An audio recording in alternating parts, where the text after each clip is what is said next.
Hello, my dear adventurers. It's Fox. Welcome back to our cozy haven, where the whispers of the world fade into gentle echoes and dreams of magic await. Tonight, I'm excited to share a compilation of all my cozy medieval stories, where the enchanting residents of our towns and villages lead lives brimming with both grand adventures and intimate moments. Join me as we journey back to relive Elsie's first days at the Apothecary, savor William's delectable baked goods, and soak in the wondrous tales spun at the Hearthside Inn. Imagine strolling through an old village, cobblestone streets underfoot, illuminated by the gentle glow of morning lanterns. Your day begins at the Sweet Stone Bakery, where you're greeted by the inviting aroma of freshly baked bread infused with starlight rosemary. As the day unfolds into a soft, lazy afternoon, you wander into the village apothecary. Inside, the walls are lined with potions of every conceivable type, while Thistle the cat curls contentedly by the fire, a backdrop to the friendly chatter of customers. As evening draws near, find your way to the tavern. The cozy warmth of the hearth fire welcomes you, and the clink of tankards weaves through laughter and tales of adventure.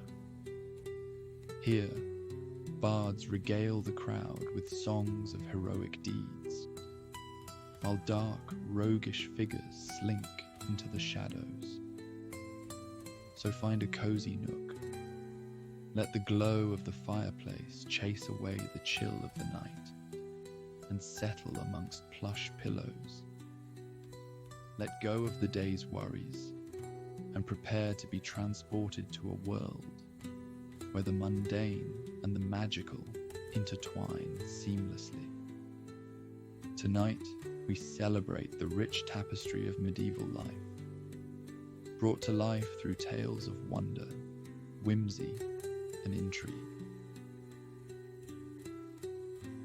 Let's embark on a journey together, away from the day-to-day, into a realm of warm hearths and ancient tales. Begin by finding a cozy place to sit or lie down, where you can feel completely at ease. Gently close your eyes and take a moment to simply be present. Draw in a slow, deep breath, filling your lungs with calm, and then release it slowly, letting go of any tension with each exhalation. With every breath, feel your body relax further. Your shoulders, your arms, your legs, all becoming wonderfully weightless. As your body settles, imagine yourself in a medieval village at the enchanting hour of twilight. You are on a quaint cobbled street, and the world around you is a charming mix of rustic life and simple pleasures, designed for community and comfort. First, step into the warmth of a bustling tavern. Hear the crackle of the fireplace, the hubbub of villagers sharing stories.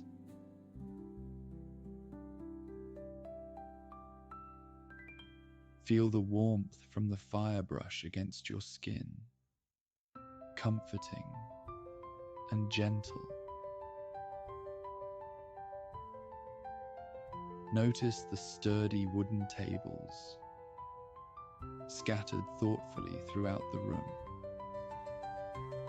bearing marks of countless gatherings.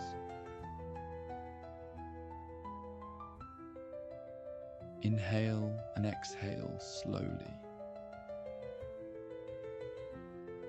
The air is rich with the aromas of hearty stews and freshly baked bread from the nearby bakery, mingling with the sweet scent of mead. These comforting smells, homely and inviting, waft slowly through the room. Listen closely to the space around you. The soft murmur of conversations blends with the clinking of tankards. Laughter and camaraderie fill the air. Nearby, the bakery exudes the delicious aroma of bread and pastries, enticing and warm. While an apothecary down the lane offers a hint of herbal remedies.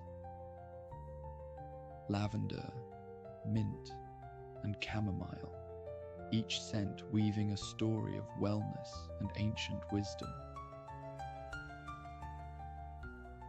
A cool breeze wafts through an open window, carrying with it the earthy smell of the forest edge, grounding you more deeply in this moment. The evening grows cooler, and the comforting scent from the hearth fills your senses. The aroma is subtle and soothing, blending the richness of oak wood and the spice of the tavern's fare, enhancing the feeling of warmth and relaxation.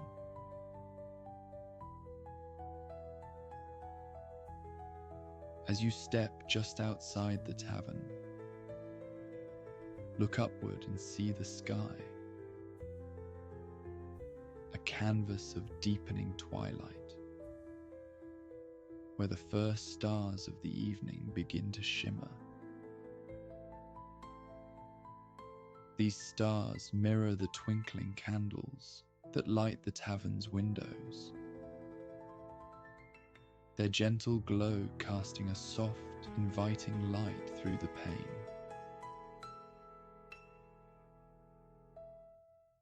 As you breathe in deeply, let the stresses and noise of your day dissolve into the night air. You look back inside, the lanterns glowing brighter under blanket of the night, and the tavern walls seem to embrace all who enter. The gentle murmur of the patrons and the soft, rhythmic clink of glasses continue to lull your senses, deepening your sense of peace and contentment.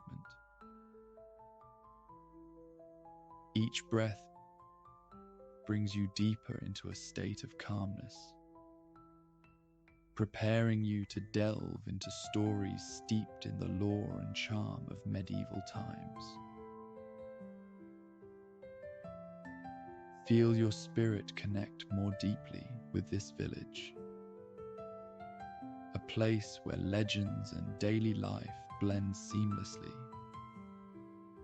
where every laughter, every whisper has a story to tell.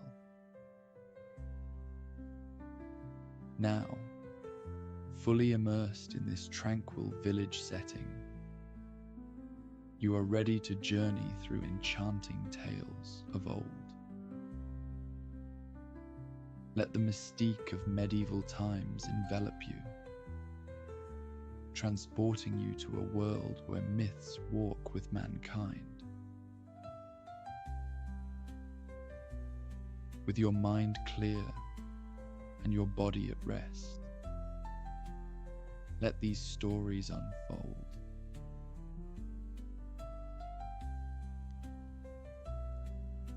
As the first blush of dawn crept over the horizon, the village of Eldenwood awoke to the soft melody of morning birds and the distant clatter of a milk cart. Among the quaint rows of thatched cottages and cobbled lanes stood the sweet stone bakery, whose reputation reached far beyond the humble borders of its existence.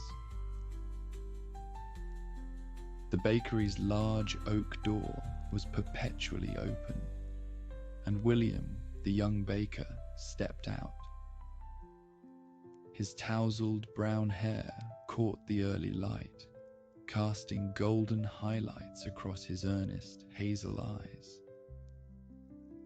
A smudge of flour was ever present on his cheek, a mark of his early starts and hard work.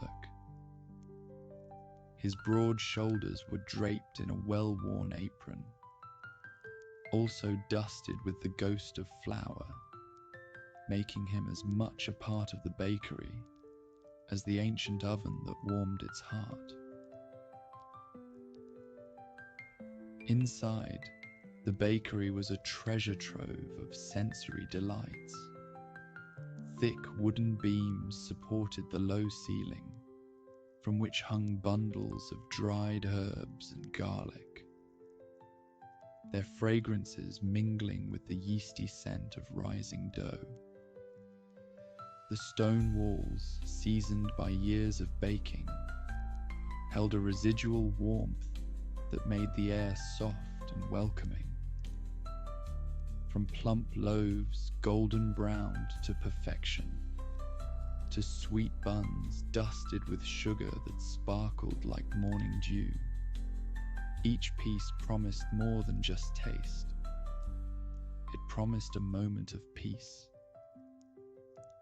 William moved through his domain with a grace that belied his sturdy frame, sliding trays into the oven with a practiced glide. The first batch of the day was always bread, round, hearty loaves that his grandfather had taught him to make. As they baked, he turned his attention to the pastries, rolling dough for croissants so light they seemed made of morning mist. Built from stones that once made up the foundation of an old castle, the oven was a testament to endurance and tradition.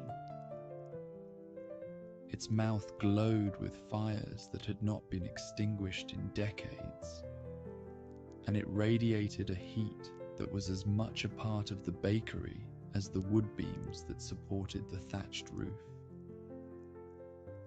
The dough sighed as it met the heat, beginning its final transformation.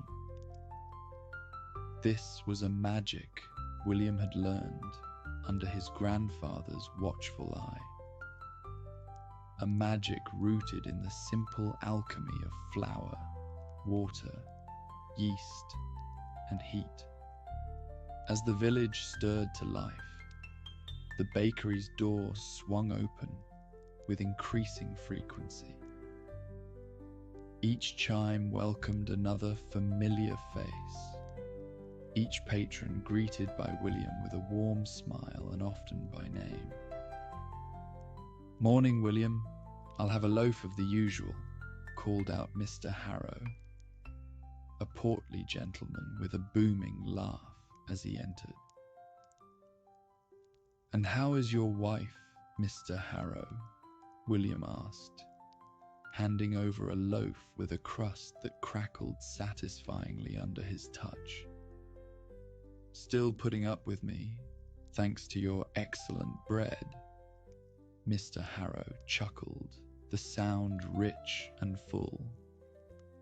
Among the customers was little Mia, who could barely reach the counter. She stood on tiptoe, her wide eyes scanning the day's sweets. One of those, please, William. She pointed eagerly at a raspberry tart, her voice as delicate as a whisper. For you, Mia, always. William smiled, his eyes crinkling at the corners as he handed her the tart, careful to ensure her tiny fingers grasped it securely.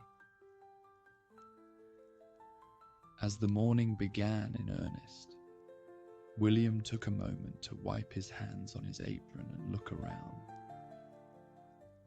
The bakery, with its walls steeped in warmth and the air rich with baked goodness, was more than just a building.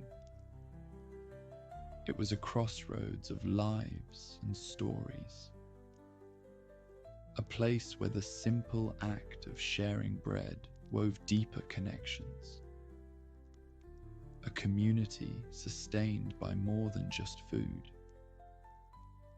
He'd inherited the shop from his beloved grandfather and had poured his soul into each recipe, blending tradition with his own innovative twists. The sun climbed higher, casting its light across the worn floorboards of the Sweetstone, and the bakery continued to fill with the village's colourful array of residents. Each person who entered through the quaint wooden door brought a different story, a different need, all met with William's skilled hands and open heart. Among the regulars this morning was Thordan, a burly dwarf with a beard like a bushel of steel wool, who had a particular fondness for William's robust rye bread. He stomped in just as the clock tower chimed 9:30, his heavy boots thudding on the stone threshold. William, my boy, I hope there's a loaf with my name on it. Thordan's voice boomed across the room, sending a small flock of sparrows fluttering from the bakery's eaves. Just out of the oven and still singing from the heat, William replied, handing over a dark, crusty loaf that seemed to embody the earthy essence of rye. Thordan, his beard as fiery as the oven's glow, bristled with joy as he slathered his bread with a thick layer of butter. Next came Lyril, an elf, with a grace that made her seem to glide rather than walk. Her hair shimmered with the pale glow of moonlight, even under the sun's rays, and her eyes were the deep green of forest shadows. She preferred lighter fare, and William had prepared a batch of lemon and lavender scones just for her. William, these scones smell like a midsummer's dream, Lyril praised, her voice melodious, almost blending with the distant sounds of the village stream. I hope they'd remind you of the Elven Hills, William said, with a modest dip of his head, pleased with the comparison. The elf sat by the windowsill, sipping her morning tea like a sacred ritual. Her movements were slow, deliberate as she drank, eyes closing in appreciation of the blend's complexity. Her presence brought a touch of grace to the bustling space. Near the entrance, a tiefling mother named Valeria negotiated over sweet rolls for her twin children, Kyan and Sable. The twins, with horns just budding from their foreheads, giggled and danced around, their tails swishing with impatience. Valeria's eyes, one blue, one gold, watched her children with a mixture of adoration and mild exasperation. The tiefling parents, however, had requested a pastry that reminded them of home, and William had just the thing: a fiery chili cheese bread that he'd experimented with, thinking of their bold tastes. "William, you've outdone yourself. This will be perfect for tonight's dinner," exclaimed Valeria, the matriarch, her tail swishing in appreciation. Her husband, Cassius, leaned over the counter, whispering conspiratorially, "Make sure you save a loaf for the festival. It'll be a showstopper."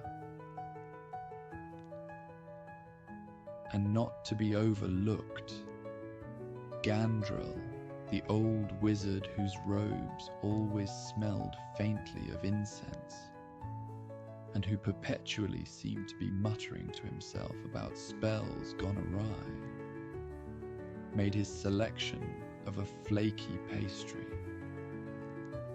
He claimed it helped him think, though many suspected it was just an excuse to indulge his sweet tooth. "The festival is nearly upon us, William. I hear you've got something special planned," the wizard asked, his tone both teasing and intrigued. William just winked, a mischievous glint in his eye. "You'll have to wait and see. Let's just say it'll be worth the anticipation." Their banter was interrupted by the arrival of a knight, his armor clinking softly as he moved. He was a towering figure, yet his demeanor was gentle, a giant among the villagers in both stature and heart. "Morning, William. How goes the battle in the kitchen?" he joked, a broad smile stretching across his face. "Victorious as ever, Sir Gideon? Will you be trying the new apricot tart today?" William offered, showcasing his latest creation. "As if I could resist," Sir Gideon laughed, placing a few coins on the counter and accepting the tart with a nod of thanks. As the morning waned and the rush of patrons began to ebb, William felt a surge of gratitude for the tapestry of individuals that made up his daily world. Each person, from the elf to the knight, from the dwarf to the tiefling family, enriched his life and his craft in ways both big and small. As the last customer left and William began to clean up, he felt ready for the festival, and his thoughts turned to this year's competition. With the Festival of Breads just around the corner, the whole village of Eldenwood was alive with anticipation and excitement. Colourful banners in hues of gold, red, and blue fluttered from rooftops, and garlands of flowers and ribbons adorned every door and lamppost. The village square was being transformed into a grand stage for the event, with wooden stalls being erected and decorations hung with care.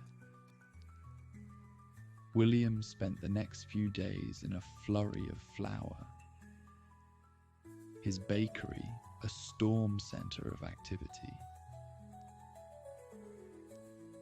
Stacks of grain lined the walls, and the oven exhaled heat like a giant beast awakening from slumber.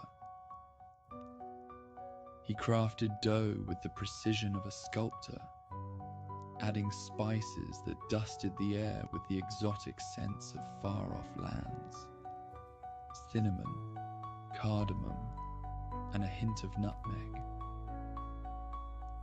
Outside, the village buzzed with preparations.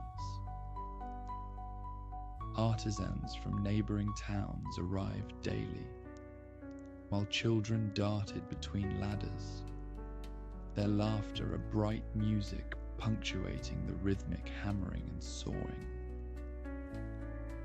Every so often, William would step outside, wiping his hands on his apron, to watch the square come alive, each stroke of decoration adding to the vibrant canvas of the festival. It was during one of these moments that he spotted Victor, his charismatic rival, supervising the setup of his own stall. Victor's tent was an extravagant display of colors, with flags bearing the emblem of his bakery waving merrily in the gentle breeze. "Saving the best colors for your bread, or just for the tent, Victor?" William called out, a playful smirk tugging at his lips. Victor turned, his face breaking into a broad grin. "William, my dear friend, a bright tent attracts the eye, but it's the sweet dough that captures the heart. Or so my customers swear. But fear not, the real magic is still brewing in the oven." Their banter was light. It was a rivalry born of respect, each baker pushing the other to greater heights through their spirited teasing. As the day wound down, the square stood ready. William's own setup was modest but inviting, with a broad counter displaying his baked goods and ample space for the new creations that would come to life the next day. As the festival's eve draped Eldenwood in a blanket of anticipation, the streets lay quiet, bathed in the soft glow of flickering lanterns. The air, cool and still, held the promise of tomorrow's festivities, almost as if the village itself was holding its breath. William, restless with excitement and nerves, decided on a late-night visit to the bakery. His footsteps echoed on the cobblestones, a solitary rhythm in the empty streets. As he approached the bakery, a faint, eerie scratching sound stopped him in his tracks. It was too deliberate, too consistent for the wind. William's heart raced. Thieves, perhaps, or something else. William pushed open the pantry door with a gentle nudge, half expecting to find a spectral figure. Instead, his eyes met the gleeful gaze of Ricket, a goblin known for his love of pies and his endless schemes. Ricket, caught in the act, was standing amidst sacks of flour, a wooden spoon in hand, a bowl filled with a glowing mixture at his feet. Ricket grinned, his sharp teeth catching the moonlight filtering through the window. "What in the world are you doing here?" William lowered the rolling pin, his initial shock turning into amusement. Ricket looked around sheepishly before responding. "Well, I was just about to improve your pies. You see, I've got this enchanted flower here." He gestured to a small pouch that sparkled slightly in the dim light. "It makes the pies regenerate. I thought if I entered the pie-eating contest tomorrow." William couldn't help but laugh, the tension of the night breaking like the crust of a well-baked loaf. Only you would think of something like this the night before the festival. "It's just, I've never won anything. And well, I thought maybe this could be my chance." Ricket's voice was unusually sincere. William shook his head, still chuckling. "Let's keep the magic out of the kitchen, Ricket. It wouldn't be fair to the others. But how about you help me bake some extra pies to train your stomach, not your sorcery? It could be fun, and maybe you can enter the contest without any magical help." Ricket's face lit up, his earlier mischief replaced with eager anticipation. "Really? I'd like that. I promise.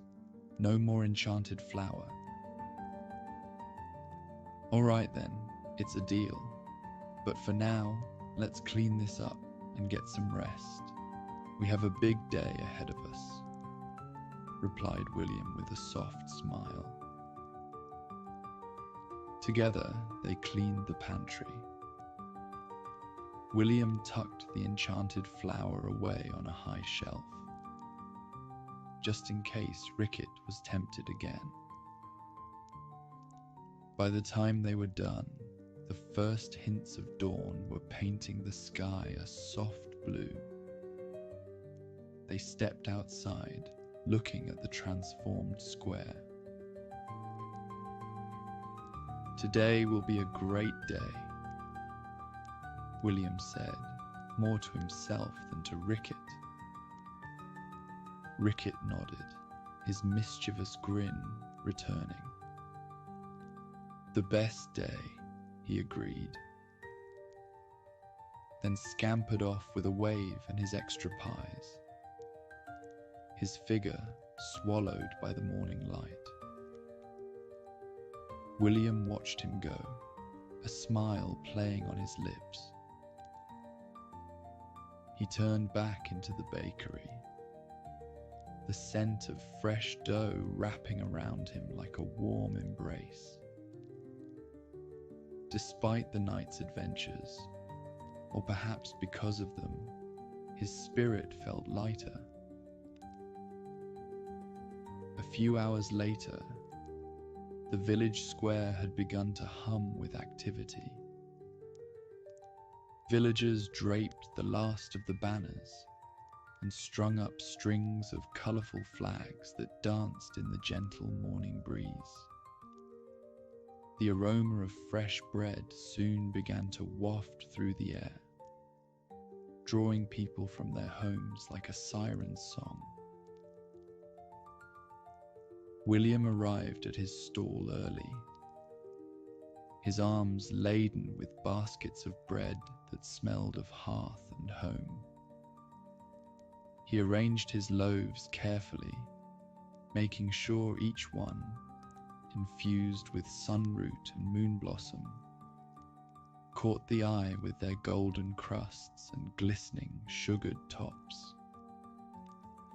His special entry, a plaited loaf enriched with the nectar of whispering vines, promised a taste as exquisite as its aroma.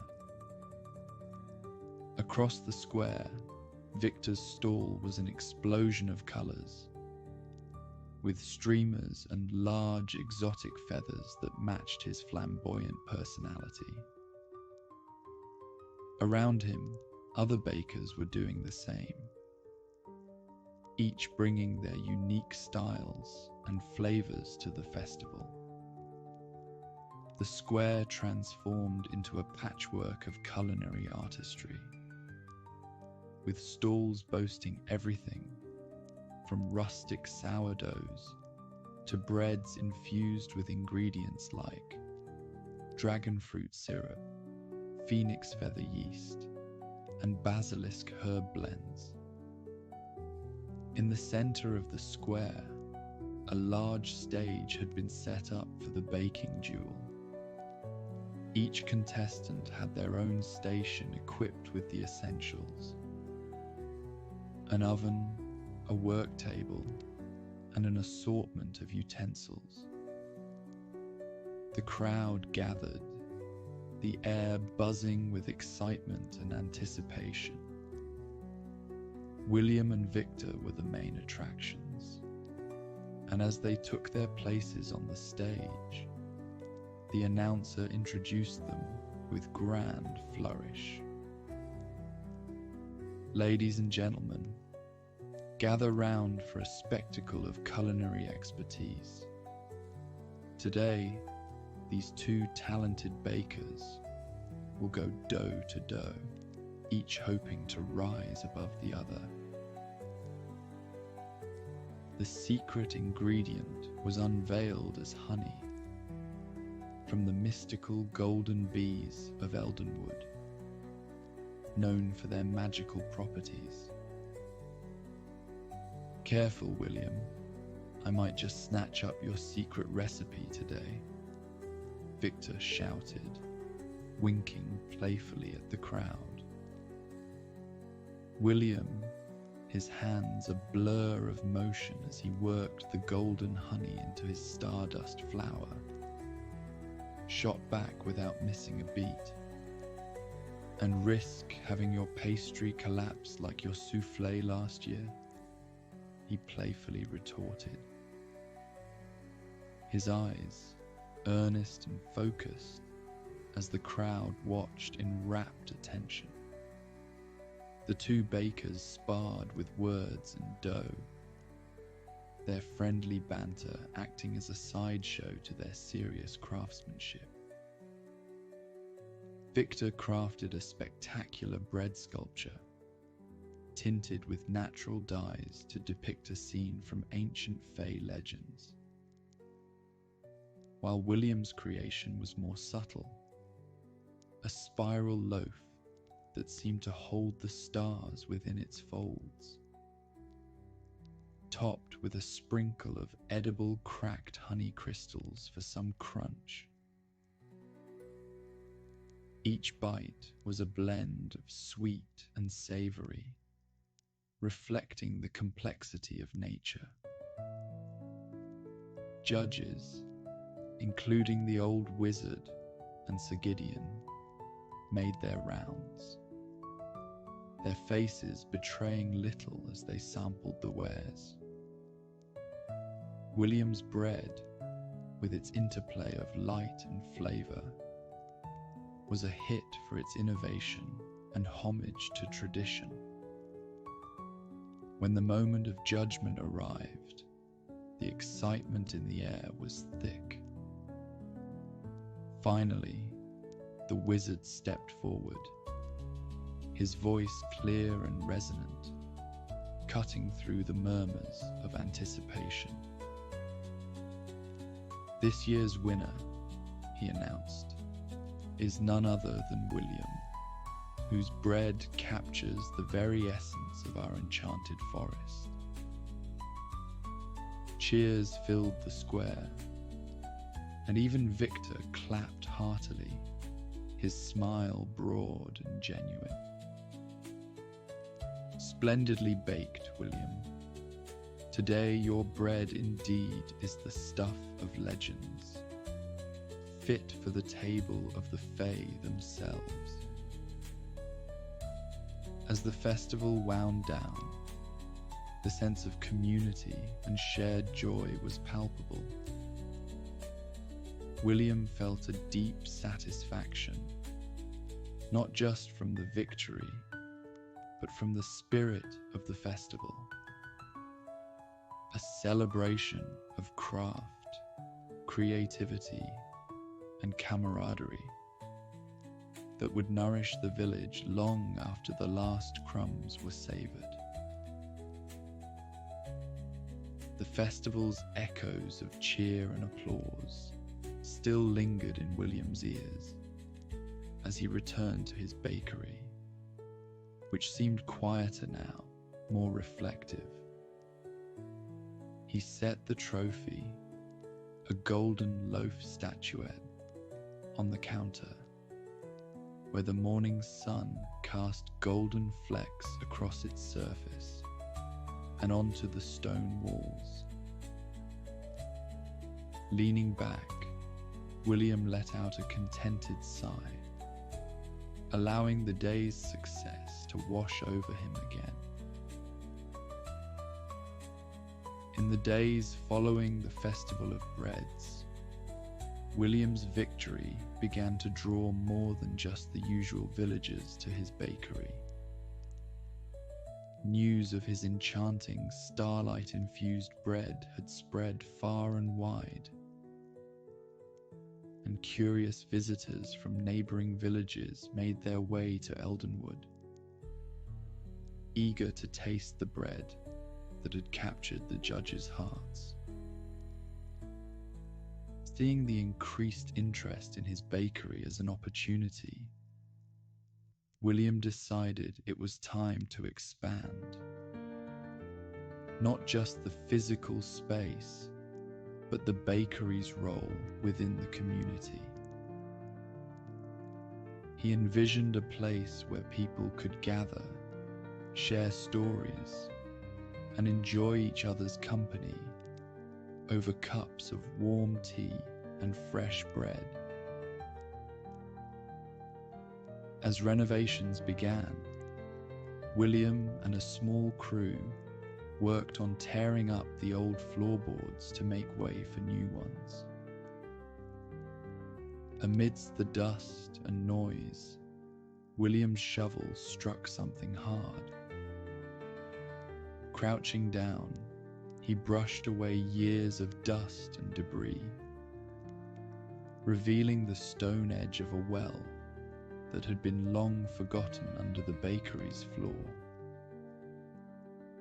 Intrigued by the discovery, William enlisted the help of local historians, who shared that this was once a wishing well, a place where people of Eldenwood had whispered hopes and dreams, dropping handwritten notes into its depths as offerings for their wishes. Struck by inspiration, William decided to bring these wishes back to life. He carefully collected the fragile handwritten notes from the well and thought of a special way to honor these long-ago dreams. Using the enchanted flower he had hidden away from Ricket's schemes, he began baking what he called wish pastries. Each was inspired by the wishes written on the notes, crafted to symbolize and ignite the dreams they expressed. William crafted the pastries with care, infusing them with flavors that matched the wishes: lavender for love, honey for prosperity, and cinnamon for courage. As people ate their pastries, a remarkable change began to take over the village. A farmer who had wished for a good harvest found a new technique to improve his crop yield. A young woman who had longed for true love reconnected with a childhood friend, and sparks flew. An old man who wished for the courage to paint again picked up his brushes and created a masterpiece that was the talk of the town. The concept of wish pastries quickly became a favorite. William's bakery became more than a place to eat. It was where people came to feel inspired and connected to their roots.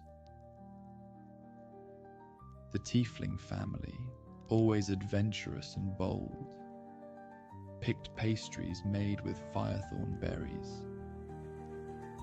These treats were said to bring prosperity and courage. Emboldened, the family started a new venture, a cart that brought spices from distant lands to Eldenwood.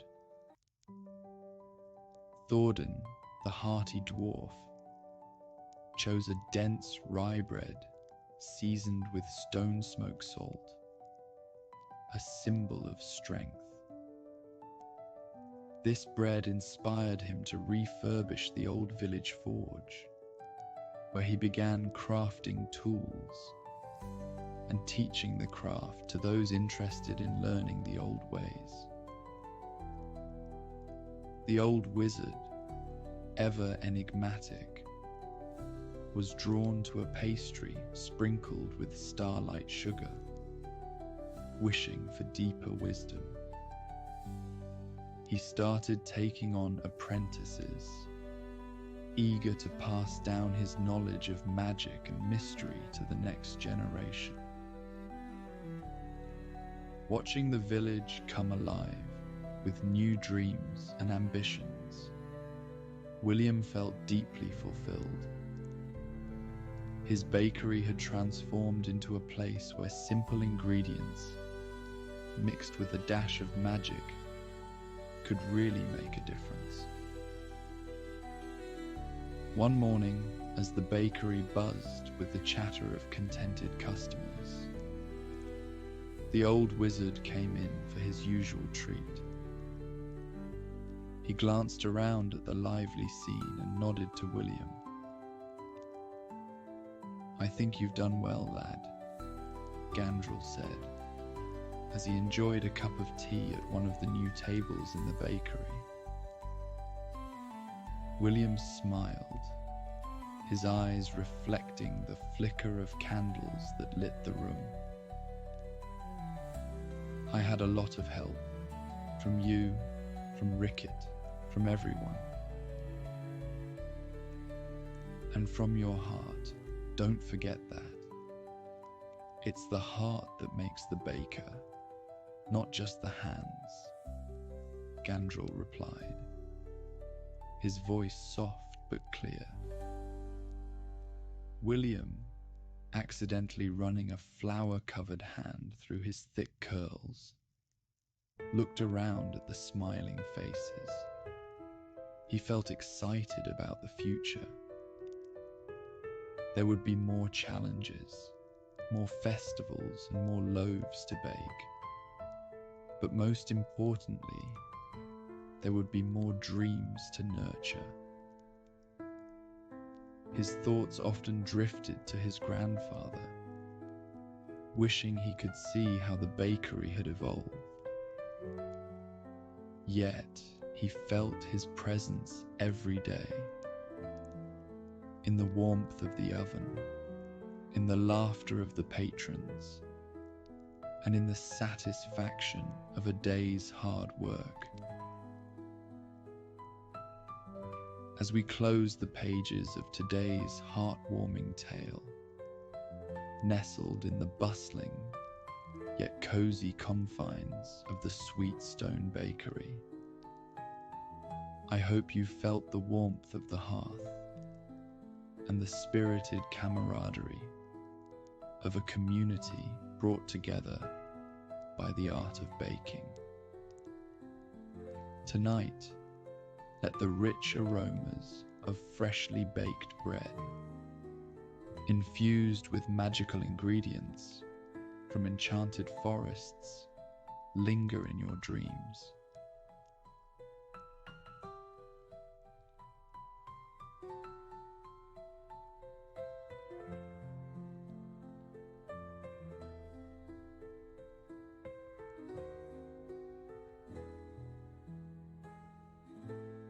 As dawn's first light crept over the rolling landscape, the charming village of Elderwood came alive, with the songs of morning birds and the distant clatter of waking villagers. At the heart of this serene town stood the Hearth and Herb Apothecary, a cosy thatched cottage that seemed as though it had sprung from the very soil it rested upon. Its walls, woven with whispers from the surrounding woods and the laughter of the stream nearby, radiated a gentle warmth. This beloved shop was a sanctuary of calm, its air rich with the mingling scents of lavender, rosemary, and an undercurrent of smoky sandalwood that hinted at ancient secrets. Each wooden shelf bowed slightly under the weight of colourful glass bottles sealed with wax, the contents shimmering in the morning light like captured fragments of rainbows. Dried herbs hung in bunches from the ceiling, their silhouettes dancing on the walls as the fire in the hearth flickered and sparked. On that brisk morning, Elsie, a bright-eyed apprentice with an eager smile, pushed open the heavy oak door for her first day. Her cheeks were flushed from the crisp morning air, and bright red curls framed a kind face, whose eyes were wide with wonder. The door thudded softly behind her, sealing off the cool outside world. Elsie's attention was immediately drawn to a plump orange cat named Thistle, its fur glowing like embers, curled up contentedly by the roaring fire. Nearby, a pot bubbled over, with a concoction that filled the air with wondrous smells, hints of cinnamon and clove, mingling with the earthy scent of fresh herbs. Standing by the counter was the comforting presence of Cedric, the master apothecary, and her new mentor. His beard, wild and untamed as the brambles outside, framed a grin that was both mischievous and welcoming.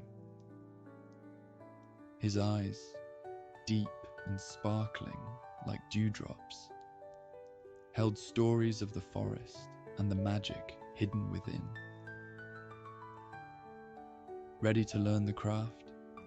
Cedric asked, his voice a comforting rumble, akin to the crackling fire that danced merrily in the grate.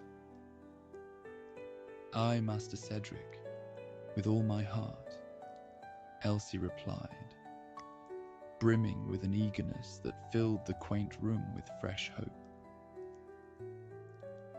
The first couple of hours of the morning passed by quickly, as Cedric led Elsie through the enchanting aisles of the apothecary. He introduced her to shelves lined with potions like captured starlight, explaining the virtues of each herb they passed. Lavender for calm, rose hips for vigor, and chamomile for sleep. At a sturdy oak table, stained with the echoes of countless brews, the master apothecary demonstrated the delicate art of potion making, teaching Elsie how to blend ingredients for remedies that soothed coughs and eased weary bones.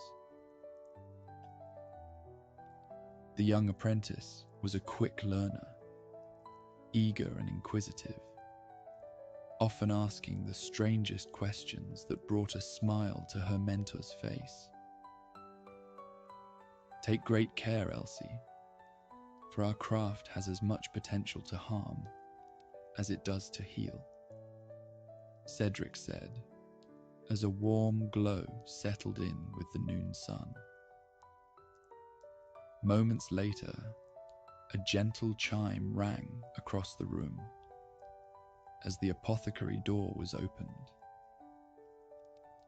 Their first customer of the day was Miss Gwendolen, a regular with silvery hair and a soft, kind face. "The usual, please," she requested, as she set her weathered hands on the counter and fidgeted with an old ring on her finger. Elsie, caught in a whirl of nervous excitement, hurried to assemble the needed ingredients.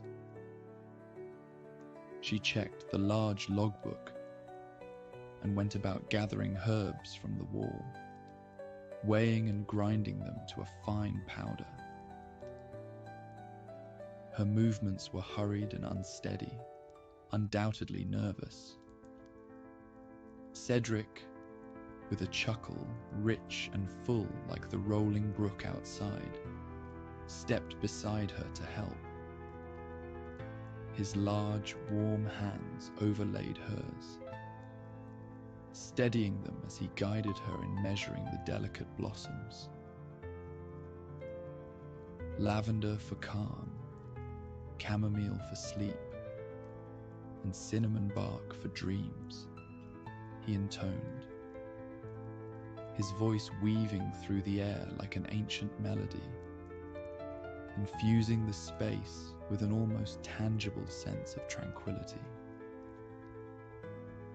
Miss Gwendolen watched with a patient smile, looking fondly at Thistle, the cat that still lay sleeping by the fireplace.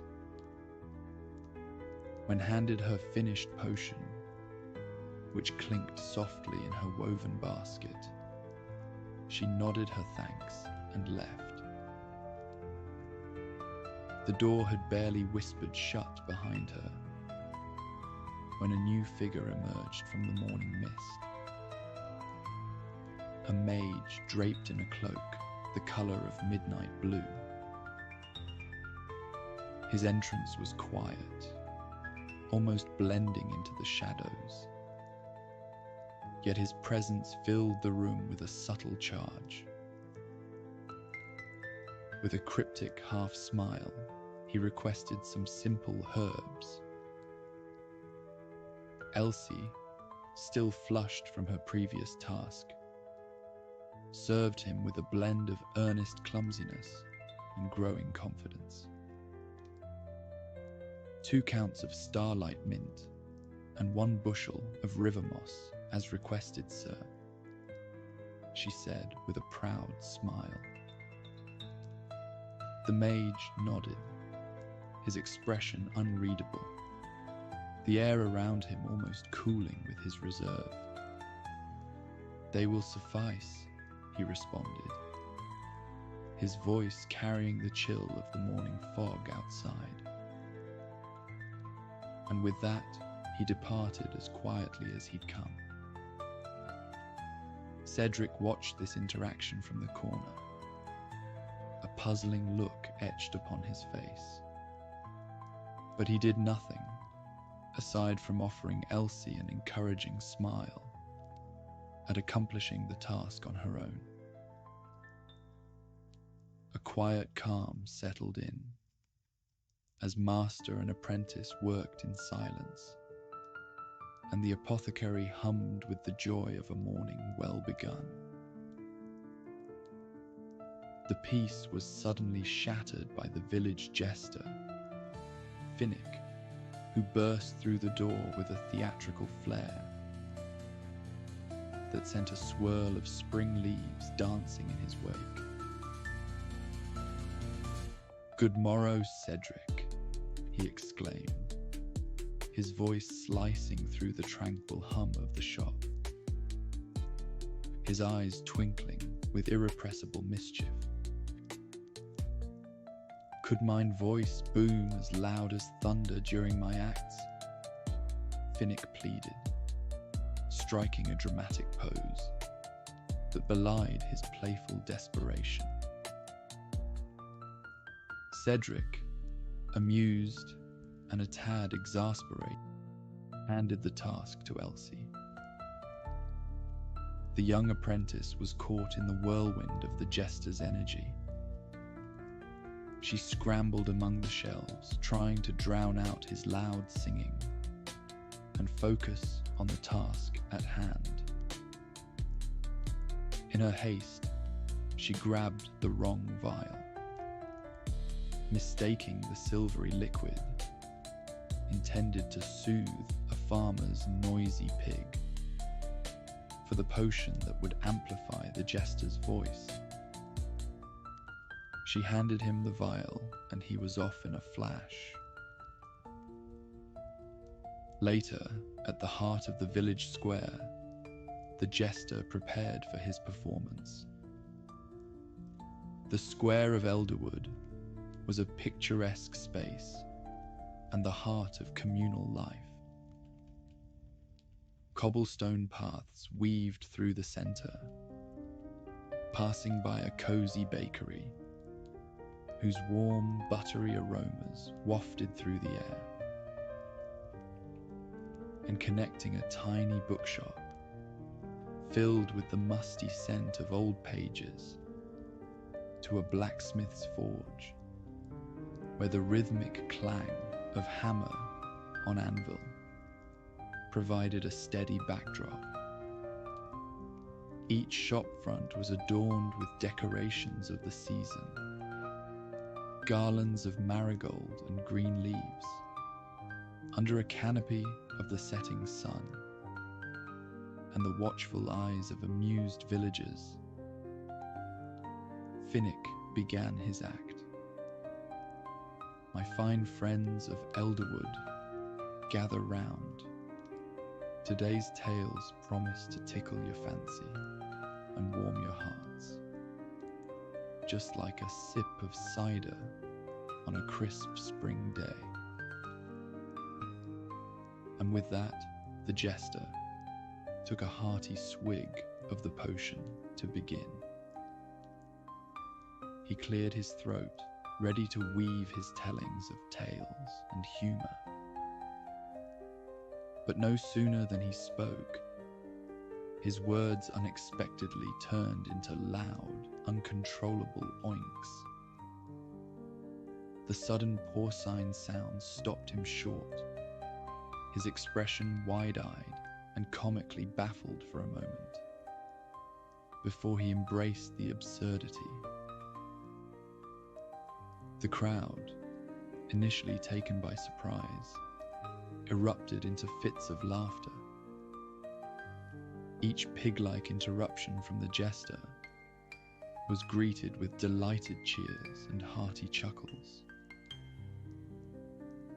Embracing the mishap, he bowed deeply with each oink, his movements full of pomp and playful dignity. Well, it appears my words have taken on a life of their own today, he exclaimed, his voice merry as he joined in the laughter. At the back of the crowd, the mage, still cloaked in the enigmatic shades of the night, observed the scene with a raised eyebrow and a slowly spreading grin. The morning after the jester's unintended comedic triumph, the Hearth and Herb Apothecary awoke to another bustling day under the soft, warm glow of dawn, filtering through its ivy-clad windows.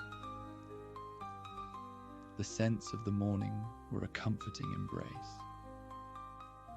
The residual fragrance of lavender and chamomile from the previous night's concoctions still lingered, mingling with the fresh, invigorating notes of rosemary and mint. Mrs. Hattle, Elderwood's beloved matchmaker, stepped through the creaking wooden door. She walked towards the counter with a purposeful stride, her eyes twinkling with a mischievous light. inspired by the previous day's events. She was a figure of warmth, her round cheeks rosy from the brisk morning air, and her voluminous skirts swished with a hypnotic rhythm that seemed to sweep the cobwebs from the darkest corners of the room. Her laughter bounced off the walls as she navigated the cluttered aisles, her heavy basket swinging merrily from her arm. Her path took her perilously close to a stand, where the returning mage stood cloaked in his customary deep blue. His posture was stiff as he scrutinized a row of ancient, dust-coated bottles. "Careful now, dear sir, lest my basket decides to choose a potion for me," Mrs. Hattle chimed brightly, her voice echoing slightly in the cramped space. The mage, without shifting his gaze from the bottles, responded in a voice as cool as the stone floor beneath them. "Perhaps caution should guide your steps more closely, Mrs. Hattle," he remarked, his tone flat, devoid of warmth. Undeterred by his frosty demeanor, Mrs. Hattle simply beamed brighter, if that were possible. "Oh, so serious. We must find you a potion to loosen those stiff shoulders." From behind a stack of dried lavender, Cedric, with eyes as twinkling as starlight, exchanged a knowing glance with Elsie. Both suppressed their smiles, accustomed to the unflappable matchmaker's playful personality. "My dear Cedric," Mrs. Hattle called out, her voice cutting through the quiet chuckles. "A fine day to stir hearts, wouldn't you say?" Cedric brushed herb dust from his apron. "Indeed, Mrs. Hattle. How may we assist you on this lively morning?" he responded. With a conspiratorial wink, Mrs. Hattle leaned in towards the pair, lowering her voice to a theatrical whisper. "I'm in need of something special. A potion to loosen the feet and warm the hearts at tonight's village feast. We've got some stubborn singles, you see. What have you got hidden away?" she confided, eyes alight with the thrill of matchmaking mischief. Cedric looked to Elsie, and she nodded, her mind racing through their inventory. She gingerly reached for a vial, filled with a sparkling amber liquid.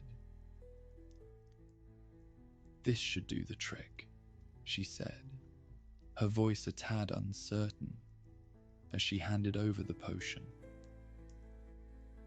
Her hand paused in the air for a split second, her mind grappling with the nagging doubt about the bottle's contents. Mrs. Hattle, peering at the label, chuckled heartily.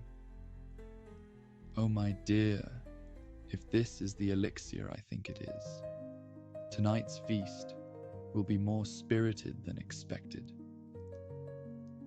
A potion so potent, it may even make our dear wizard here crack a smile tonight."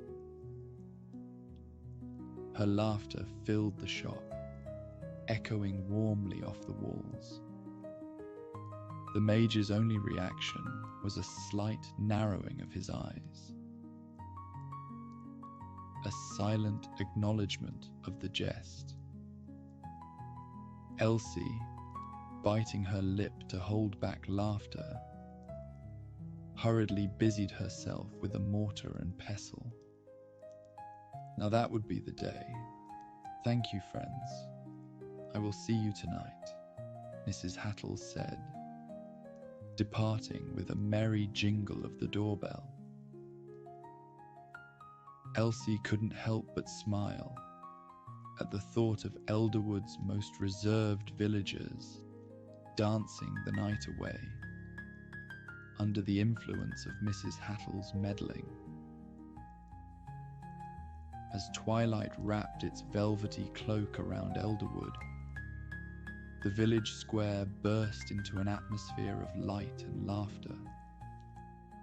Lanterns hung from strings crisscrossing above the cobblestones, swayed gently in the evening breeze, their golden glow casting playful shadows and illuminating faces aglow with excitement.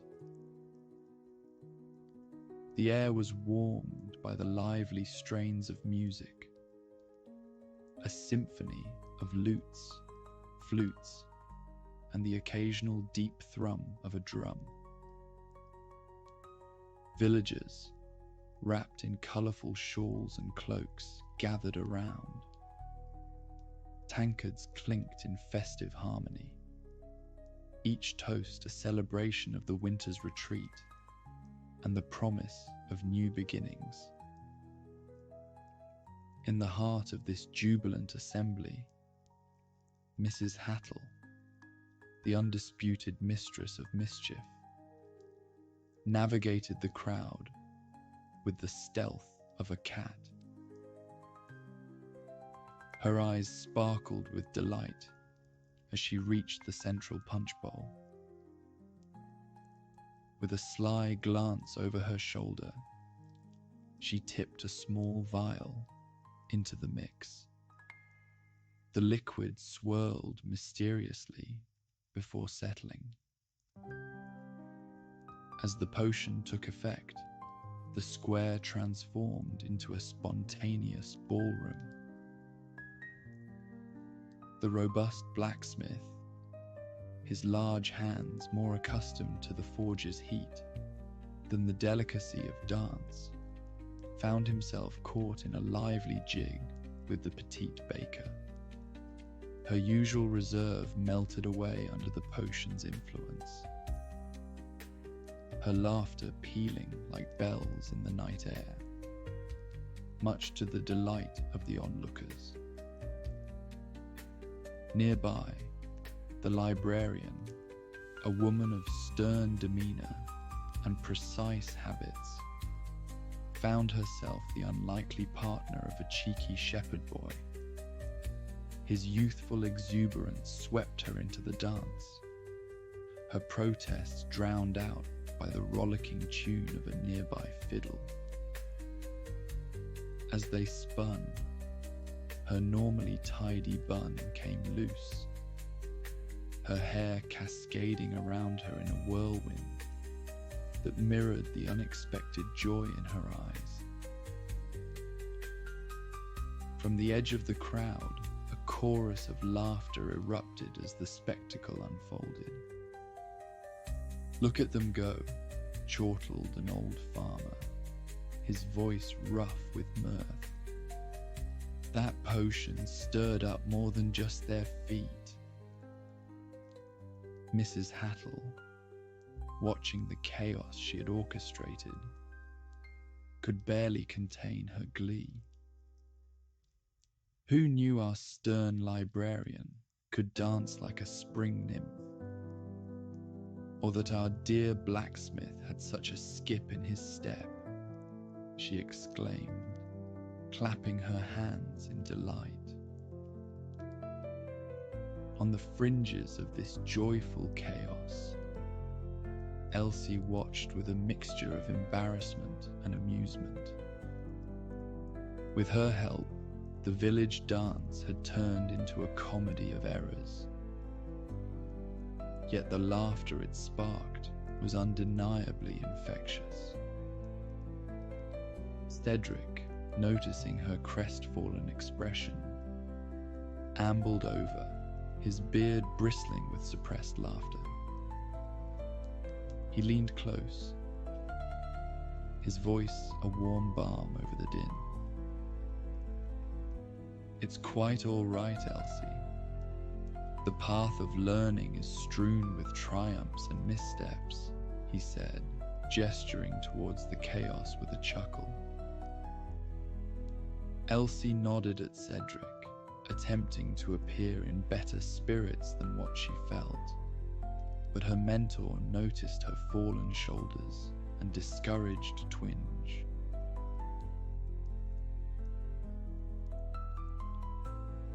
As the festival around them continued to swirl with vibrant life,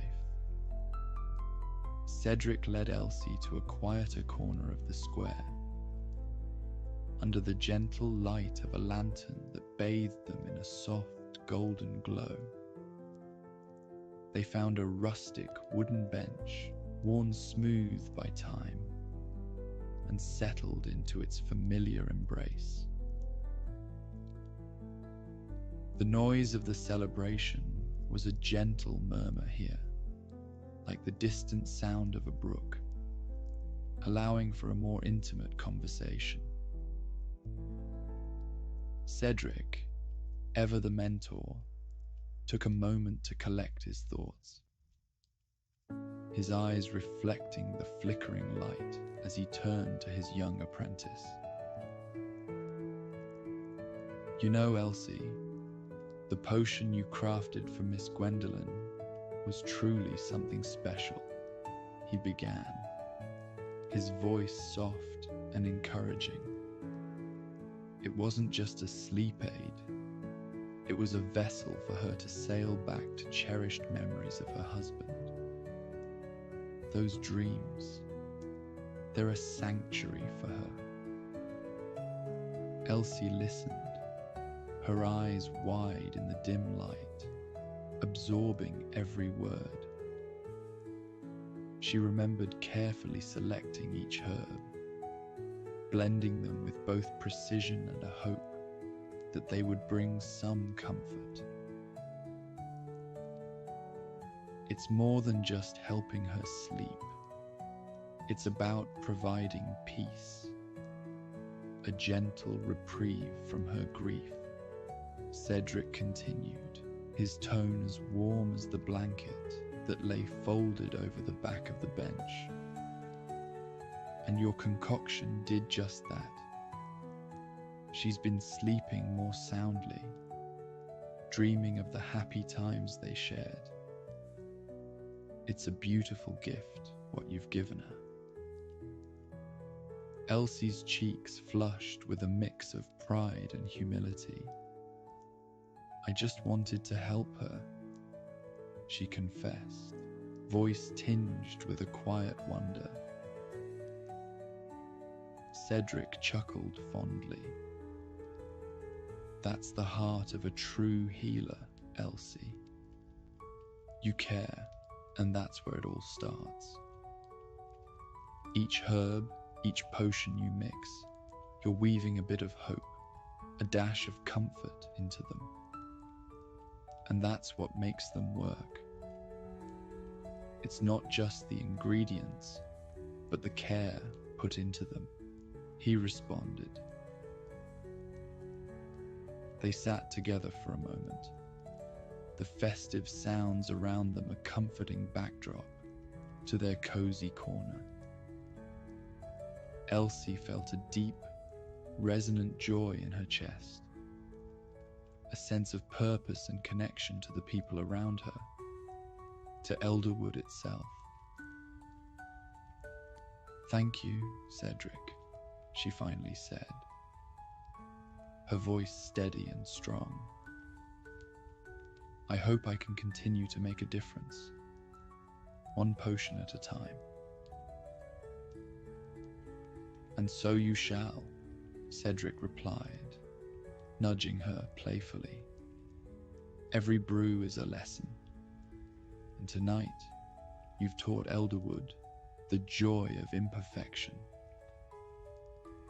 As the music crescendoed, the laughter of the villagers weaving a symphony of its own, Elsie felt a warmth spread through her. She realized that each potion she brewed, each herb she mixed, carried the potential not just for healing or hilarity, but for creating moments of pure, unscripted joy.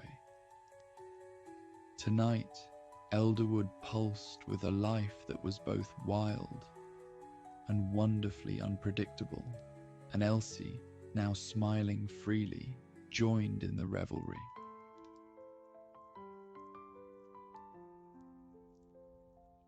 On a rain-drenched morning, following the unintended chaos of the village dance, the Hearth and Herb Apothecary seemed a world unto itself. Outside, the rain pattered incessantly against the moss-covered roof, creating a symphony of droplets. Inside, the atmosphere was rich with the comforting crackle of the hearth. The cozy shop was aglow with the soft, flickering light of oil lamps, casting gentle shadows on the stone walls. Elsie, wrapped in a light shawl against the chill, moved about her tasks with a quiet efficiency. Cedric was similarly engaged, his brow furrowed as he sorted through a collection of dried herbs. Thistle the cat lay curled in a ball near the fire, occasionally twitching an ear at the sound of raindrops. Elsie, her hands stained from the powders she'd been sorting, paused as the door creaked open, admitting a gust of cold air, and the mage known to the villagers as Abercrombie. His presence always seemed to draw the warmth from the room. Today, his deep blue cloak was damp and heavy from the rain, clinging to his thin frame and dripping onto the worn wooden floor. His footsteps were silent, yet they resounded with a purpose that felt at odds with the shop's usual serenity. Sensing Abercrombie's unsettling presence, Thistle twitched her ears and opened one wary eye. She let out a soft, uneasy hiss and quickly slunk away, her tail low, seeking refuge under a cluttered workbench, strewn with dried gran petals and sunblooms. The mage lingered by the door until he saw Cedric disappear into the back room with an armful of herbs. Seizing the moment, Abercrombie approached Elsie with an air of urgency that seemed to slice through the cozy warmth. "I require Morbant's bane and spectral hair thread," he murmured in hushed tones, his eyes darting around the shop as if fearing unseen listeners. Elsie, puzzled by the names, hesitated. "Could you repeat that, please?" she asked, her voice nearly lost in the crackling of the fire. Abercrombie's expression tightened, his impatience palpable. "Morbant's bane, spectral hair thread. Quickly now," he restated,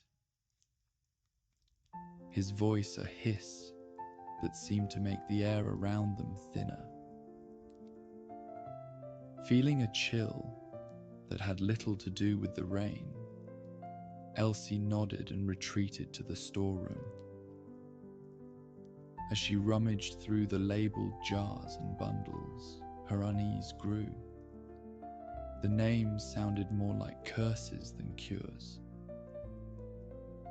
Cedric, emerging from the back with a concerned look, found Elsie whispering the strange names. "What are you looking for, child?" he asked, his tone gentle. When she told him, his face darkened and he straightened up. The jovial, gentle mentor that Elsie knew was replaced by a figure of stern authority as he quickly moved to the front of the shop. "These are not for those with light hearts or intentions," he said firmly to the mage, the warmth in his voice replaced by an icy resolve. Abercrombie's response was as cold, his narrow eyes reflecting a flash of annoyance. Or was it desperation? "I insist upon them," he countered, his tone sharp as flint. "And I refuse," Cedric stated with finality, his voice echoing slightly in the high-ceilinged room. "These herbs carry with them shadows and whispers, of old magics not meant to be trifled with," he declared, his stance as unyielding as oak. With an audible, frustrated huff, Abercrombie stormed out, his departure marked by a dramatic swirl of his dark cloak that stirred the air violently.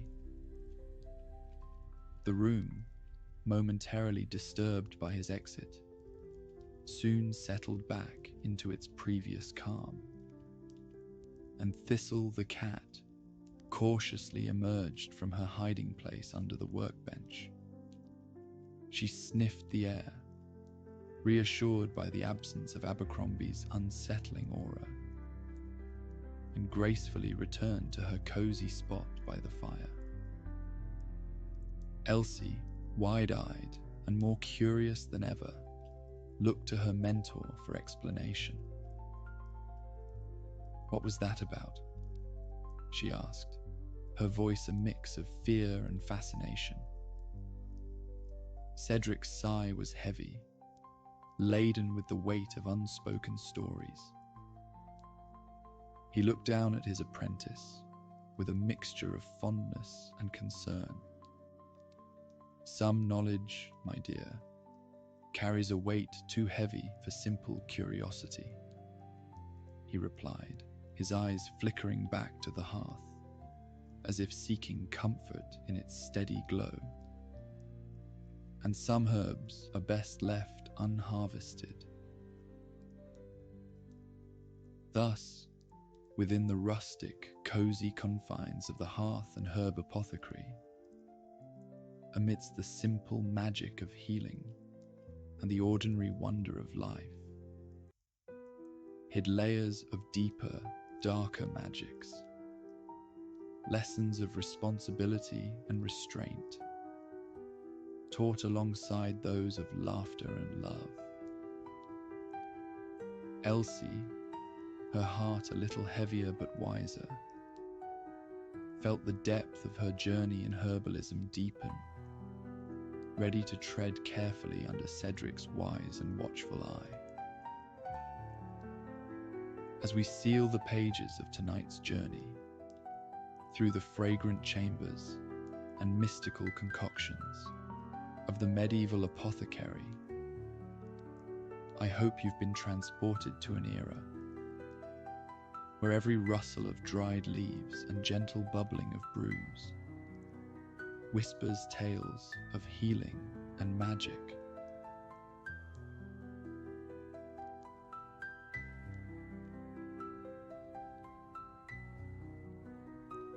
In the heart of the bustling village of Stonebridge, where the roads twisted like the stories of old, sat the Hearthside Inn. Its time-worn wooden sign, swinging gently in the breeze, welcomed all who sought refuge from their travels, or merely a cozy corner to while away the evening.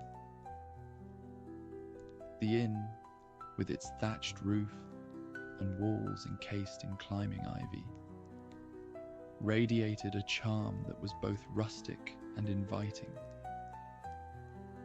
Inside, The glow of the hearth cast a soft golden light over rough-hewn tables and benches, worn smooth by countless visitors. The air was thick with the aroma of spiced cider and roasting meat, mingling with the tang of wood smoke and the hearty laughter of its patrons. Travelers from distant lands, local craftsmen, and curious villagers all found solace in the warm embrace of the inn, drawn by tales of its legendary hospitality and the promise of an evening filled with mirth and good cheer.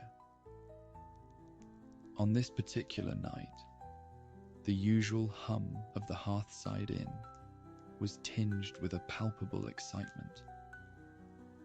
The space was filled to the brim with eager faces, each one turned towards the center of the room, where two famed adventurers, Durin and Deimos, stood ready to recount their latest exploits. They were an unlikely pair, two brothers in arms who could bicker endlessly, while the sun set and rose, but they were inseparable all the same. The crowd, a mixture of weathered faces and bright eyes, clung to every word, their mugs of ale momentarily forgotten as they were transported to a world of daring battles and mysterious treasures. The air vibrated with anticipation, the walls themselves seeming to lean in closer, as if not to miss a single word of the thrilling tale that was about to unfold. Durin, a burly dwarf, with a beard as dark as iron ore, and Deimos, a lithe elf, whose presence was as commanding as it was graceful, sat at a table, entertaining the crowd. They were about to share the origins of their latest perilous adventure. Durin, with a flair for the dramatic, stood up and addressed the eager assembly. "Gather round, lads and lasses, for ye are about to hear how a real warrior faces a dragon." His voice, robust and echoing, commanded the attention of the room. Tankards paused mid-air, and the innkeeper himself leaned against the bar, polishing glass forgotten as he turned to listen. Durin took a hearty swig of his ale, then slammed the tankard down, splashing a bit of the frothy brew onto the wooden table. He wiped his mouth with the back of his sleeve and began with a twinkle in his eye. "'Twas not but a fortnight ago, under the shadow of the eldritch peaks, that I encountered the beast, a dragon black as a moonless night, with eyes like coals burning red with malice." Deimos, leaning against a pillar, interjected smoothly, his voice laced with amusement.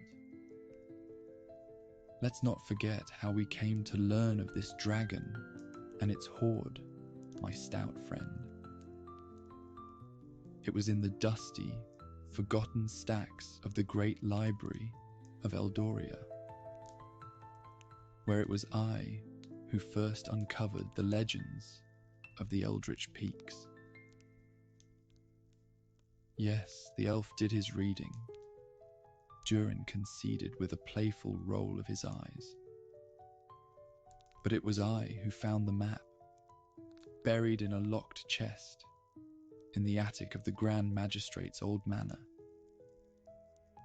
Nearly lost my beard when the chest sprang open, and a cloud of ancient dust puffed out, Deimos laughed, the sound clear and melodious. Indeed, and what a sight that was. However, it was my translation of the ancient script that revealed the true location of the lair, not your brute force. The crowd chuckled along with Deimos, enjoying the friendly banter between the two. Durin grinned, his bushy eyebrows wiggling in mock indignation before continuing. Armed with the map and the elf scribbles, we set off to the eldritch peaks, where the shadows stretch long and the wind whispers secrets of 1,000 years. Thus, the stage was set, and the patrons of the Hearthside Inn settled in, their imaginations alight with visions of dark peaks and dragonfire, ready to follow Durin and Deimos into the heart of their adventure. The tale began on a storm-ridden night, the kind that whispered of ancient secrets and hidden dangers. Durin had discovered an aged map under the floorboards of a derelict manor. This old house had once belonged to the mysterious Grand Magistrate, who was said to harbour a long-forgotten secret. The parchment, brittle and faded, depicted the winding paths and perilous terrain leading to the lair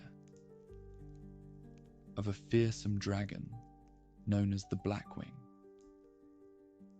Despite the risks, the promise of adventure and treasure called to them, and so they set out, guided by the map and their own seasoned instincts.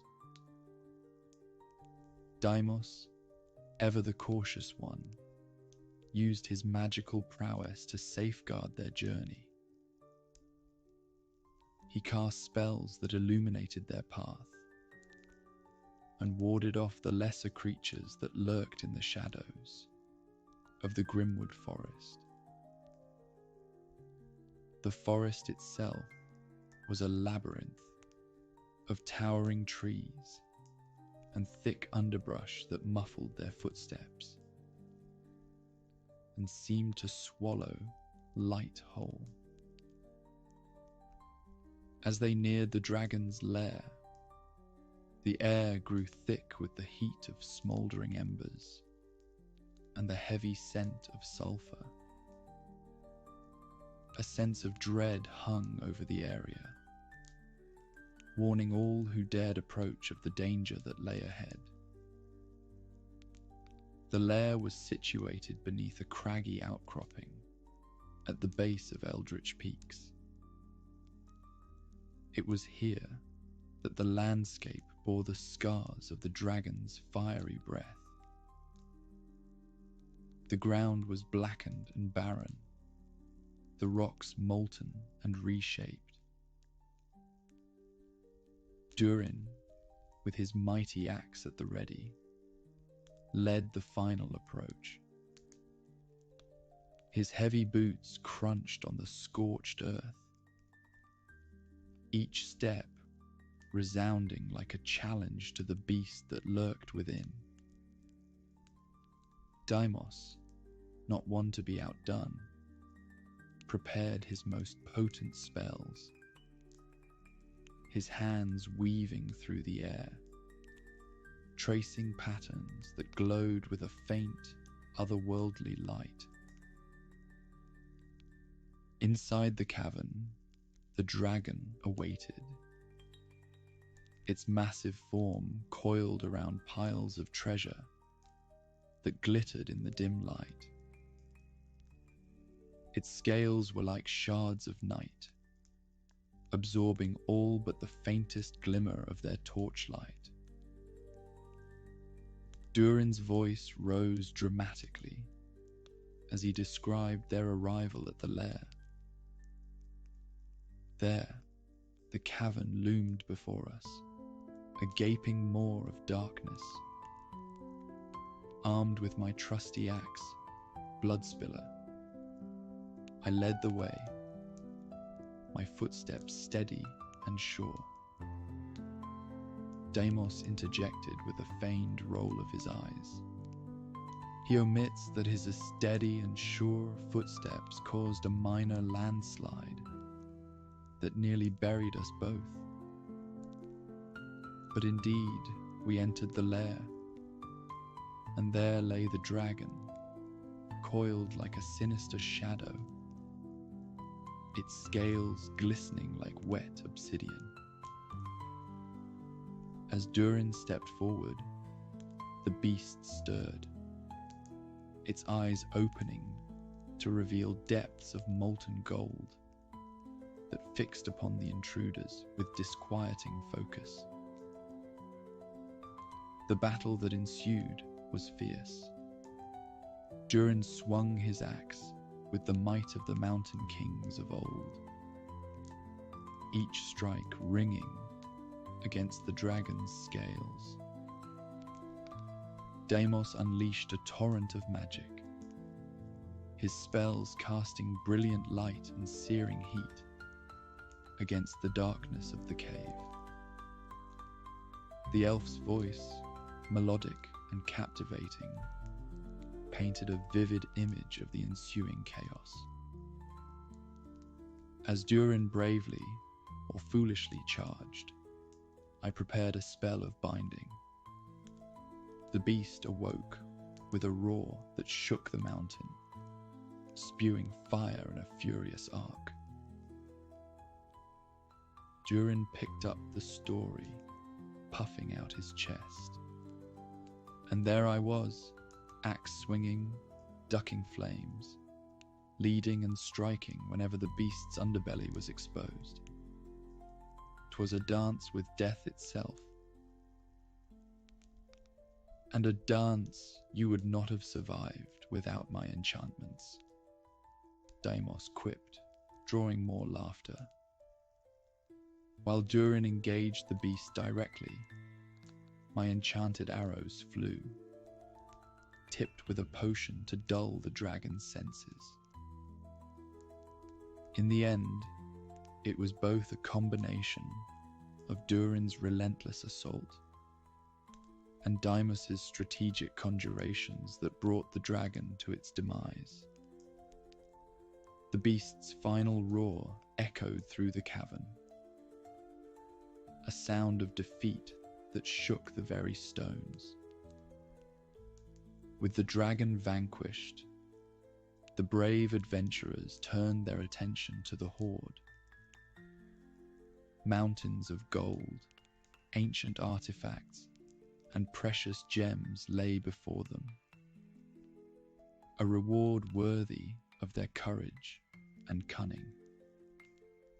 They collected what they could, mindful of the wait and the long journey back through the forest. Durin concluded, his voice a mix of pride and exhaustion. And so, with the beast defeated and the treasure secured, we made our way back through the forest, our packs heavy with gold and our hearts light with victory. Deimos raised his glass high, his eyes sparkling with the thrill of their shared adventure. To journeys that bind us, to the tales that outlive us, he toasted. The crowd cheered, raising their drinks in salute. As the embers in the hearth died down to a soft glow, the latest saga of Durin and Deimos lingered in the air, a testament to the power of shared adventures and the enduring allure of a well-told tale. In a corner of this dimly lit tavern, a lone figure watched a drunken Durin and mirthful Deimos regale a crowd with their latest adventure. The traveller sat hunched over a mug of ale, his rugged face obscured by the shadows. His midnight black cloak was pulled tightly around his shoulders, blending seamlessly with the gloom around him. The man's name was Arador, and he had been travelling for many moons, with a heart heavy with the weight of his past. As his darkened grey eyes scanned the crowd, the other patrons gave him a wide berth, for the night was young and merry, and the stranger looked like trouble. Unbeknownst to them, Arador was a man of noble birth, the next heir to the throne of Lordaeron. But after a harrowing night where he uncovered his family's dark secret, Arador cast aside his old name and left behind his former life. Now he was hunted relentlessly by the Dark Riders, sent by his own family to bring him back into the fold. His tale began in the distant reaches of a neighbouring kingdom, where he had stumbled upon an ancient ruin shrouded in mystery.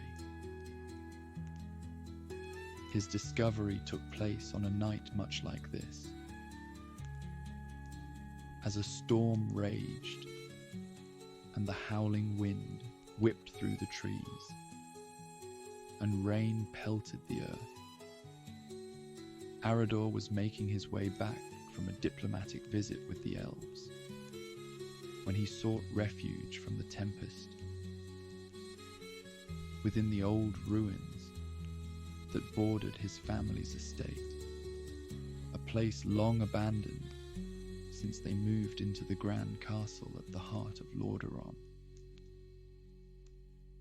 As he approached the dilapidated manor, memories of his childhood flooded back to him. Memories of laughter echoing through the halls, of his mother's gentle touch and his father's stern yet loving gaze. But even as a child, there had always lingered a sense of unease, a feeling that there were secrets buried beneath the moss-covered stones. That night, sleep eluded him, and he felt compelled to explore. Perhaps, he mused, he could uncover a forgotten memento to present to his mother, the Queen. A token of simpler times to kindle a spark of joy within her heart. Arador wandered around the old house, the light from his lantern casting elongated shadows upon the cracked and weathered stones, distorting the shapes of the relics that lay scattered about.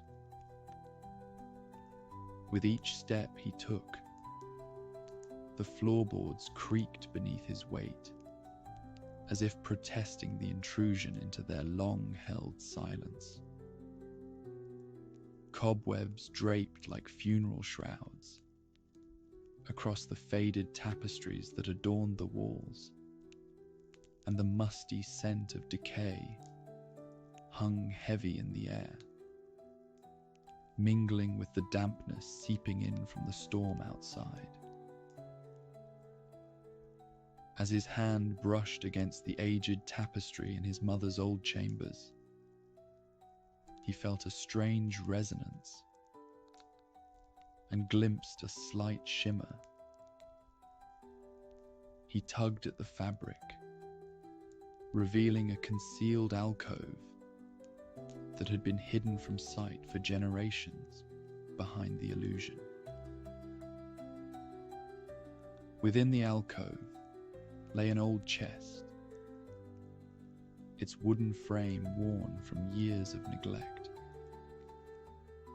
Arador pried open the lid, revealing a treasure trove of forgotten heirlooms. Each item seemed to hold a story of its own, a whisper from the past echoing through the corridors of time. But nestled amongst the artifacts, his gaze fell upon something far more precious: his mother's journal. As he flipped through the pages, the delicate scent of aged parchment filled the air. Penned in the Queen's delicate script were cryptic messages and veiled words, detailing ancient rituals and practices that had long been deemed as heretical. As he read on, Arador learned that beneath these ruins lay a hidden chamber, where a pact was forged in blood, an agreement with beings of another world in return for untold power passed down his family's lineage. Tucking the book into his pack, he ventured down the secret labyrinth spoken of in the journal. Runes danced across the walls, and dark, faceless whispers assailed his mind. After what seemed like an eternity, he reached the heart of the maze, a grand chamber lit by white, ghostly flames. Inscribed upon the floor were old, faded markings that told of a mass sacrifice. Arador's family had offered up the citizens of Lordaeron to the dark elves of the Feywilds in exchange for dominion over the kingdom.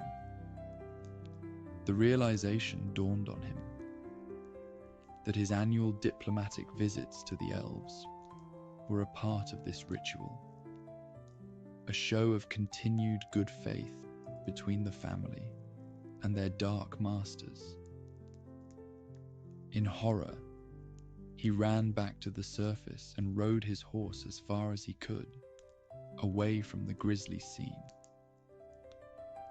Now, as he sat in the tavern, he could sense the presence of his pursuers drawing near. Arador knew that he could not outrun them forever, but for now, he sought refuge in the sanctuary of the tavern. The patrons whispered in hushed tones, casting wary glances in his direction. They could sense the danger that lurked around him, but they dared not speak of it aloud.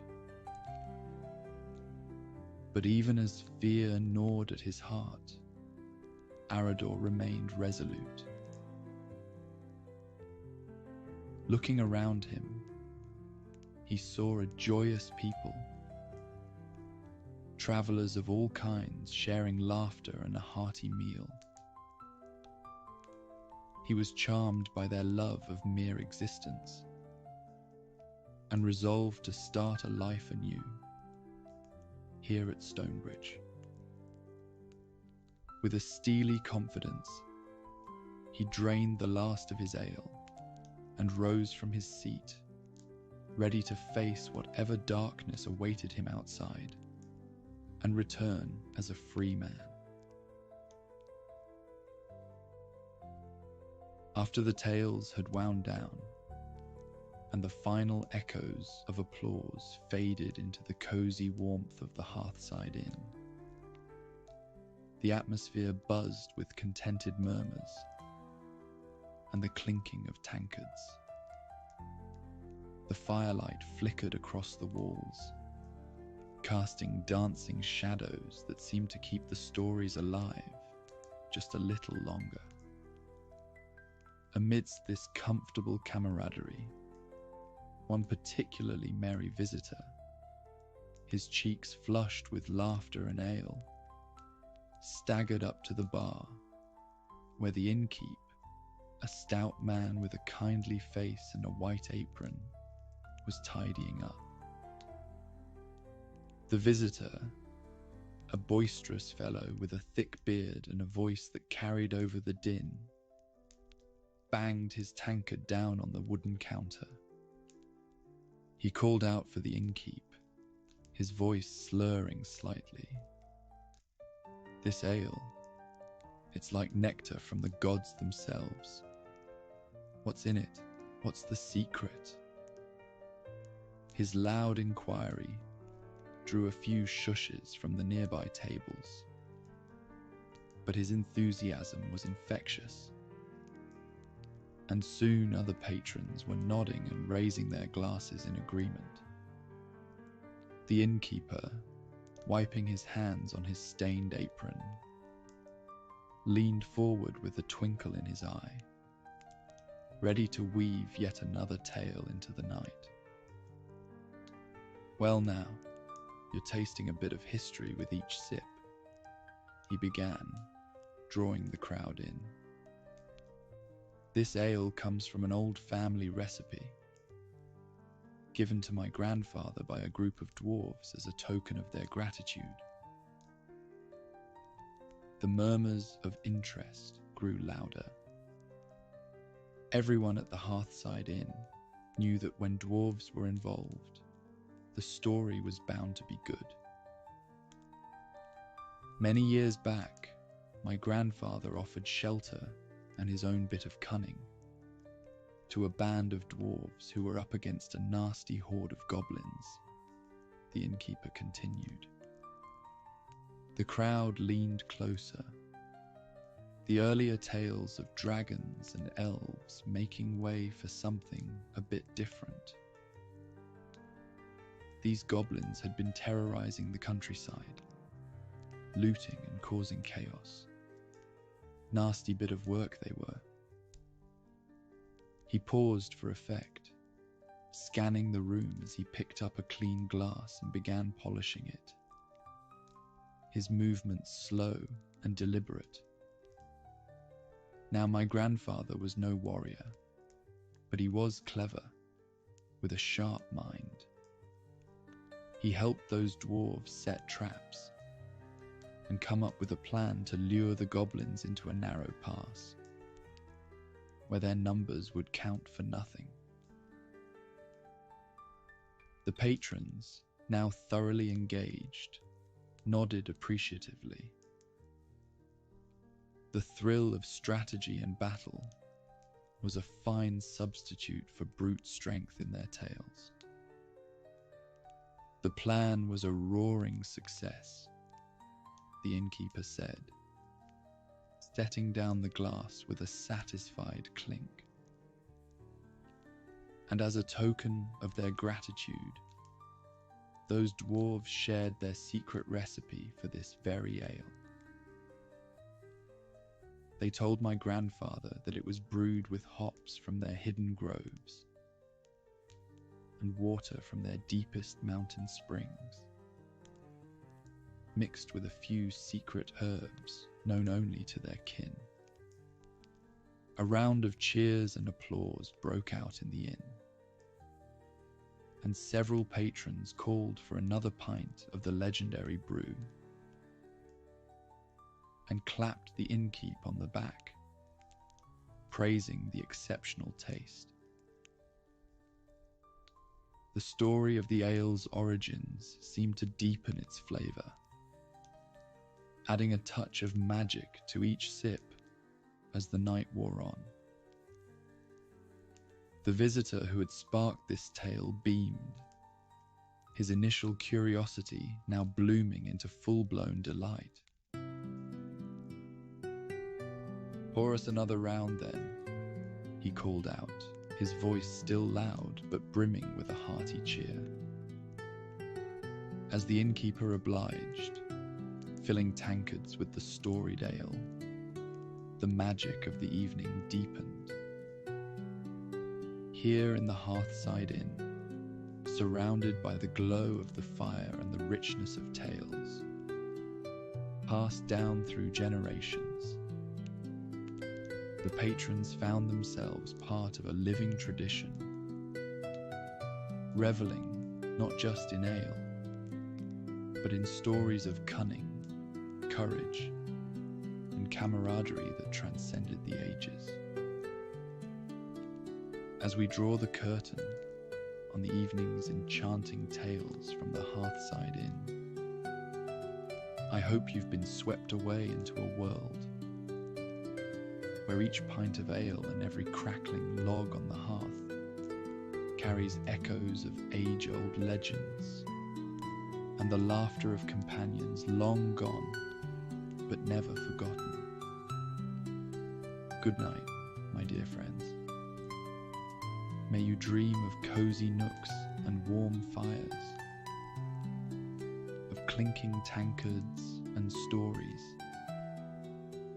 that wind like the roads through distant mountains, with the promise of new adventures glittering just beyond the horizon. Let the night wrap you in its tapestry of tales, until the dawn peels back the shadows to reveal a day ripe with possibility. Sleep well, embraced by the comforting murmur of the Hearthside Inn, until we gather once more under its welcoming glow, ready to set forth again into realms rich with history and vibrant with the spirit of the quest.